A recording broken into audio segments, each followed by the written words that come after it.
about helping children to become the fake news detectives. Thank you. I'm sorry, you were all expecting Pamela Anderson, and you've all got me instead, sorry. I was backpacking around the world, and I happened to stop in Hawaii, where they were recording Baywatch Hawaii, and the director said I could stay on the beach if I laid face down and didn't move for 2 hours. And that was my first and last ever acting role. But I'm not going to talk any more about my acting career today. So I'm from The Guardian newspaper in London. And I work in a section called the Guardian Foundation, which, if you don't know, works to support free independent press around the world, and also works to educate young people about news and news literacy. And I've set up a project called Newswise, which is aimed specifically at 9 to 11-year-olds.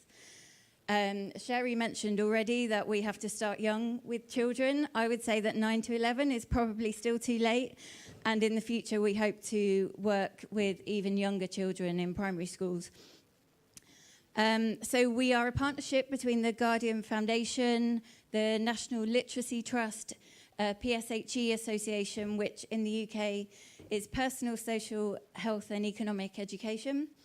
And we also work with journalists and news specialists.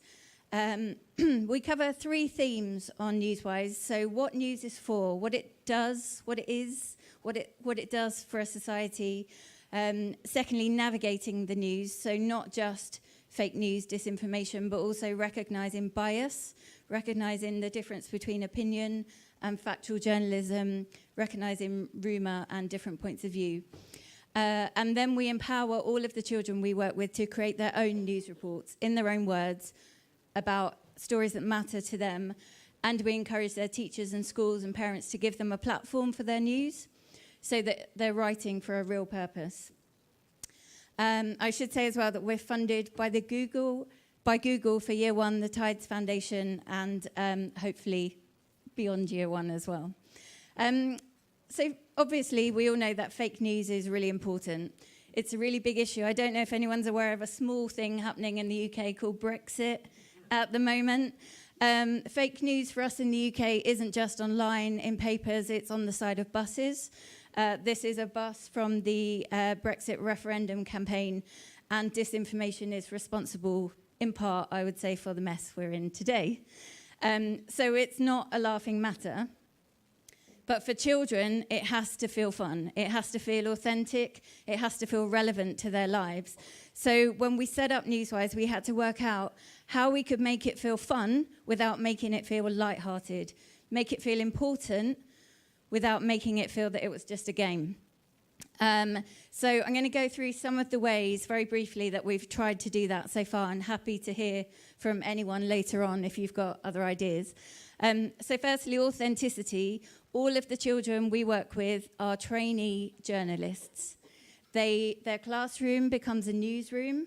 They have press passes. They have different roles. So we have editors, subs, reporters, and they all have different jobs to do, and they learn that it's the importance of working as a team and everyone pulling their weight that makes the newsroom work. We use news terms, so not perhaps authentic newsroom language that isn't repeatable in front of children, but other phrases. We talk about bias, breaking news, open questions. We talk about the roles that we have, bylines, so they have a byline for their stories. So this isn't a game, this is real journalism. And we have videos from lots of journalists. This is a screen grab of a video from Kath Viner, our editor at The Guardian. So they get to hear from lots of different journalists, and often journalists get to visit them in schools as well and hear what they've been doing. Secondly, we use real examples. So this isn't made up. When we were researching for this project, we learned that lots of schools make up stories for their children to cover. So an alien landed in the playground, write a news report about it. That's not real news. That's not what we're talking about. So we have a lesson on the role of news in holding power to account. And we use the example of Windrush, which is everyone familiar with the Windrush scandal in the UK. So in the 40s, 50s and 60s, the UK invited migrants from the Commonwealth to come and help out after the war, work in the NHS and so on. and then later on classified them as illegal immigrants and threatened them with deportation. And it was The Guardian that exposed that story. So we talk about that story. We don't shy away from difficult stories. And we use, I don't want to say real fake stories, we use authentic, genuine fake stories that we've seen online. So giant rat caught in London is a camera trick. I'm sure you're all familiar with the shark in the street in Texas. So these are all examples that we can say how many times they've been shared and how many people believe them. And as I mentioned, they're producing real stories, so stories about issues that matter to them. And for the first time, these young people are empowered to have a voice and to be heard, and for people to hear what they think about the world and the community that they live in. But journalism is also about the paperwork, as some of us know. And so they have to create their own risk assessments if they're going out to cover a story. They have to do everything that a real journalist would have to do. We want them to have fun. They'll remember our lessons if they've had fun. And they'll learn something if they're having fun. So they are fake news detectives on the lookout for clues that will help them identify not only fake news, but fact, opinion, bias, and so on. We have a fake or real quiz. We employ the poo emoji quite often, which seems to go down well. This is a story that kids all love hearing about. They've all heard of Donald Trump. They haven't heard of Theresa May, which is interesting. So they're looking for clues. They're trying to solve the mystery of whether it's real news or fake news. And we have bright, colourful resources. So we're trying to grab their attention and make them engage with news. We've got some resources outside in the fair, which I think some of you have seen already. Please come and grab some if you want to.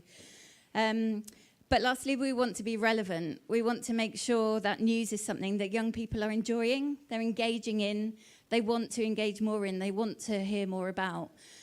So we're talking about stories that might matter to them. So this example is boys. We had a heat wave in the UK in the summer. It's never happened before. We had a heat wave, and boys in some schools weren't allowed to wear shorts because it wasn't uniform, so they wore skirts instead. And this made the national press. And we cover this story because there are two sides. There's the cost of buying uniform, but there's also, can you concentrate if you're too hot? And so it's something that children want to talk about and want to have an opinion on. It's a real story, but it looks fake, and so it confuses them, and they have to find more evidence to find out what the source of this story is and what happened. And it's also relevant to teachers. So the reason we worked with the Literacy Trust with PSHE Association is that we wanted to map this to the curriculum. There's no space in schools, as you probably know, for extra lessons. And so we wanted teachers to feel that this actually mapped what they were trying to cover. So in the same way that children read poetry and fiction and ask themselves critical thinking questions about how does this make me feel, what language are they using to try and influence me, we apply the same critical thinking skills to news. So this isn't any different from traditional literature in the curriculum. And it's also about understanding well-being and the wider world and where your place is in the world and how you form your values based on information that you're given. And so by mapping it to the curriculum, we've really helped teachers to pick it up and slot it in as a whole unit of work. We give them 3 weeks of lessons to work on this. What can I say? It's working. So I went home last night and read a newspaper. For me, is perfect. I don't want to terrify children. I don't want to make them feel that the internet is a scary place and they can never trust anyone. I want them to want to know more about their world. I want them to want to find out as much information as they can and feel really empowered about the world. So the fact that someone went home and independently picked up a newspaper who was age 9 is brilliant for me. Also, from a Guardian perspective, I'm creating a new audience as well, so that's always useful. But what else have we learned? We learned that it's really, really important that we don't just work with children. As we've heard here already today, parents, adults want to know about fake news, disinformation, bias as well. So Inadvertently, we've discovered lots of adults using our child-focused resources. So picking up our news navigator and using it themselves to help identify what it is that they're looking at. So it seems that really bright, colourful, simple explanations and tools and resources work for adults as well as for children. And so next year we are launching our first family workshops. So hoping or trying to create news as not just an isolated, solitary consuming news activity anymore, but bring it back into the family environment, allow families to have tools to discuss what's in the news, what stories are interesting and why. And therefore, we also know that we have to reach adults that way as well. Really interested to hear from anyone else if you've got any ideas how we can engage young people. I'll be outside for the next 2 days, but for now, thank you.